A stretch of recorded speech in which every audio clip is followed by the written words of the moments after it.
నేను పోతే నాతో పాటు నువ్వు కూడా పోతావు కదా. అందుకే మర్యాదగా వెళ్ళిపో. ఆనంది జీవితంలోకి తొంగి చూడకు. వెళ్ళకపోతే ఇప్పుడే చచ్చిపోతాను. నిన్ను చూస్తుంటే జాలేస్తుంది అశ్విన్. నువ్వు పీక కోసుకున్నంత మాత్రాన నీలో ఉన్న ప్రేమ చచ్చిపోదు. ఆ ప్రేమ శాశ్వతం. అలాగే ఆనంది కూడా సుందరుడు అనే నిన్ను పక్కన పెట్టి ఇంకొకరి చెయ్యి పట్టుకోదు. అది ప్రేమకున్న పవర్. ప్రేమ అనేది భూమిలో నాటిన విత్తనం లాంటిది. అది మళ్ళీ పుడుతుంది. ఖచ్చితంగా నీ దగ్గరికి వచ్చి చేరుతుంది. అప్పుడు నువ్వేం చేస్తావో నేను చూస్తాను కదా.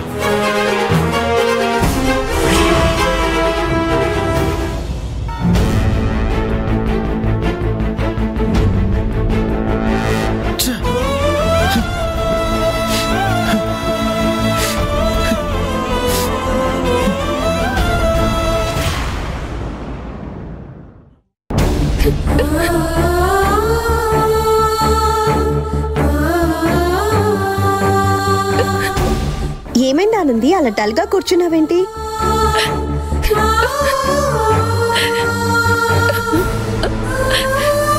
ఆనంది, ఆనంది, ఎందుకు ఏడుస్తున్నావే?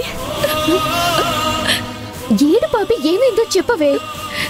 ఎందుకో తెలీదు, నా మొహం చూస్తే చాలు నాతో ఒక్క మాట కూడా మాట్లాడకుండా తప్పించుకొని వెళ్ళిపోతున్నాడు అశ్విన్. ఈ మాత్రం దానికి ఏడుస్తున్నావా? నేను ఎన్నిసార్లు తన మీద అరిచినా, గోల చేసినా కాస్త కూడా నా మీద కోపం చూపించేవాడు కాదు. కానీ ఇవాళ సుందరుడి గురించి అడిగినందుకు నన్ను ఎన్ని మాటలు అన్నాడో తెలుసా?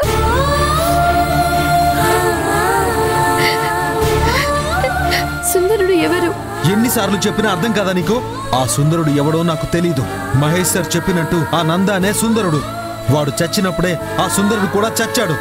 సుందరుడు సుందరుడు అంటూ వాడెవడి కోసమో ఆలోచించడం, ఆరాటపడడం మానేసి నీ కుటుంబాన్ని ఎలా ఆదుకోవాలో దాని గురించి మాత్రమే ఆలోచించు. నీ బాధ్యతలు, అమ్మా నాన్నలకిచ్చిన మాటలు మర్చిపోయి సుందరుడు ఎవరు, ఎలా ఉంటాడు అనే ప్రశ్నలు వేస్తే నీతో ఇప్పుడు మాట్లాడుతున్నట్టు కూడా మాట్లాడను.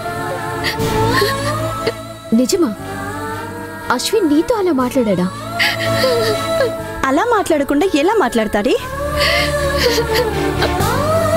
సుందరుడి పేరు చెప్పి ఆ నందాగాడు ఆనంది జీవితాన్ని ఏ రకంగా ఆడుకున్నాడో మనకు తెలీదా? ఆ రాస్కెల్ ఒక ఫ్రాడ్ అని కనిపెట్టిందే అశ్విన్.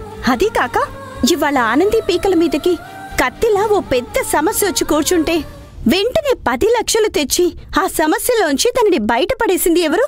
అశ్వినే కదా. అశ్విన్ అంత పెద్ద సహాయం చేస్తే అది గుర్తించకుండా ఈ 10 లక్షలు ఇచ్చింది సుందరుడే కదా అని అశ్విన్నే అడిగితే తనకి కోపం రాదా? చూడానంది, అంత పెద్ద గండంలోంచి బయటపడ్డమే నీ అదృష్టం. మళ్ళీ సుందరుడు సుందరుడు అని ఆలోచిస్తూ నీ జీవితానికి నువ్వు ద్రోహం చేసుకోకు. అసలు సుందరుడు అనేవాడే లేడు, అది తెలుసుకో. లేదు, నా సుందరుడు ఉన్నాడు. తనని అశ్విన్ చూశాడు. అతను ఎలా ఉంటాడో అశ్విన్కి తెలుసు. తనే ఈ విషయం నాతో చెప్పాడు. లేకపోతే అసలు నేను సుందరుడి గురించి అశ్విన్ని అడిగేదాన్నే కాదు. ఆనంది, నీ సంతోషం కోసం సుందరుణ్ణి నేను చూశాను అని అశ్విన్ అబద్ధం చెప్పుండొచ్చు కదా. నువ్వలా ఎందుకు ఆలోచించటం లేదు? సుందరుడు అనేవాడు నిజంగా ఉండుంటే నీ కష్టాల గురించి తెలుసుకుని నీ ముందుకొచ్చి నిలబడేవాడుగా. అన్ని సమస్యలు తనే దగ్గరుండి సాల్వ్ చేయాలి కదా. అలా చేయలేదు కదా ఆనంది. ఇప్పటికైనా అలా ఆలోచించి చూడు. రెజీనా, ఇదేదో చిన్న పిల్ల అయినట్టు దీనికి క్లాస్ పీకుతావేంటి? ఇలా చూడానంది, లేని సుందరుడి కోసం నువ్విలా ఎదురు చూస్తూ పోతే అశ్విన్నే కాదు, రేపు మమ్మల్ని దూరం చేసుకోవాల్సి వస్తుంది. సుందరుడు అనేవాడు లేడని మాకు పూర్తిగా అర్థమైంది. మేం లేడనే చెప్తున్నాం, కానీ ఇంకా సుందరుడు ఉన్నాడని నువ్వు నమ్ముతున్నావు. కాబట్టి నువ్వే ఆ సుందరుని తీసుకొచ్చి మా ముందు నిలబెట్టు.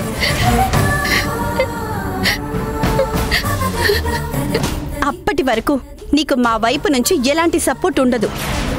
ఊరికి వాడి గురించి ఆలోచిస్తూ కూర్చోకుండా అశ్విన్ చెప్పినట్టు మీ ఇంటిని తాకట్టులోంచి విడిపించుకునే దాని గురించి, మీ అక్క పెళ్లి గురించి, మీ కుటుంబం గురించి మాత్రమే ఆలోచించు. మీరెవరూ నమ్మడం లేదు కదా, పర్వాలేదులే, ఎవరూ నమ్మద్దు. కానీ నేను నమ్ముతున్నాను, నా సుందరుడు ఉన్నాడు. అప్పటి వరకు నేను మీ ముందు సుందరుడు గురించి మాట్లాడను. ఎవరిని అడిగితే నా సుందరుడు గురించి తెలుస్తుందో నేను వాళ్ళనే అడుగుతాను. ఆనంది, ఆనంది, ఆనంది, ఏంటి ఇది? ఇంత చెప్పిన అర్థం చేసుకోకుండా ఇలా మాట్లాడి వెళ్ళింది. నువ్వేంటే ఆనందితో ఇలా మాట్లాడావు? కొన్ని అనుభవిస్తేనే తెలుస్తుంది అంటారు. అలాంటి అనుభవం మళ్ళీ ఆనందికి ఎదురు కాకూడదనే నేనంత కఠినంగా మాట్లాడాను. కానీ అది అర్థం చేసుకోవడం లేదు.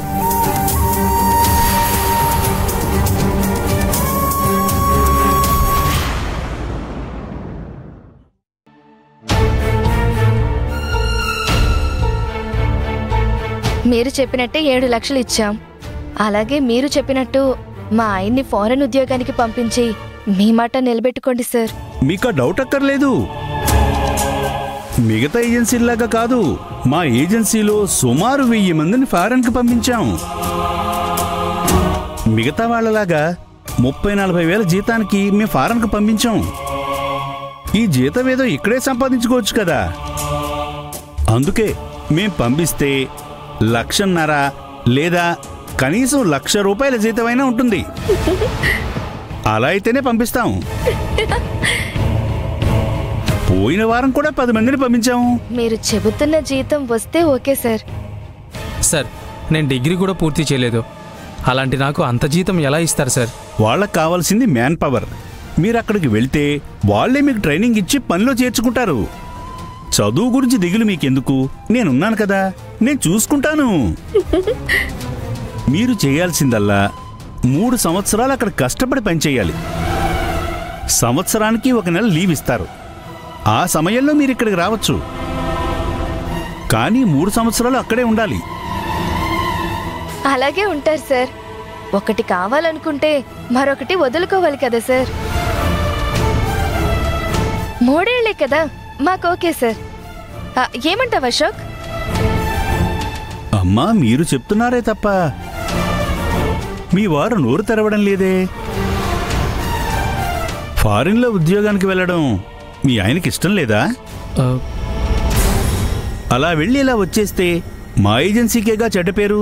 అయ్యో, అలా ఏం లేదు సార్. అశోక్, నువ్వే చెప్పు.